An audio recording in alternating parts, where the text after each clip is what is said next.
Sir first standard பையன் வேகமா வந்து அப்துல் கலாம் கையை பிடிச்சிக்கிட்டு அங்கிள் நான் கேள்வி கேட்கட்டுமான்னா கேள்றான்னார். கேட்டா தப்பா நினைக்க மாட்டேன்னா பிரின்சிபால் பார்த்துட்டார். ஓ இவனா போச்சு போன்னு அவர் துடிக்கிறாரு. அவன் கேட்டான் பார், நீ சலூனுக்கு போய் முடி வெட்டிக்க மாட்டியான்னா.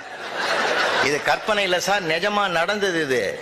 அவரு சிரிச்சுக்கிறார் பாருங்க, ஆனந்தமா சிரிக்கிறார். இதான் சார் அனுபவத்துக்கு கிடைக்கிற மரியாதை.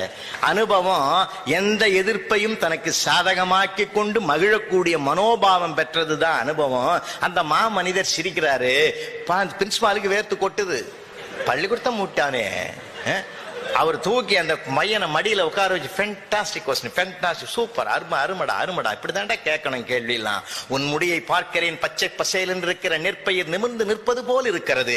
என் முடியை பார்க்கிறேன் விளைஞ்ச விளைச்சல் வரப்பில் சாய்ந்து கிடப்பது போல் கிடக்கிறது.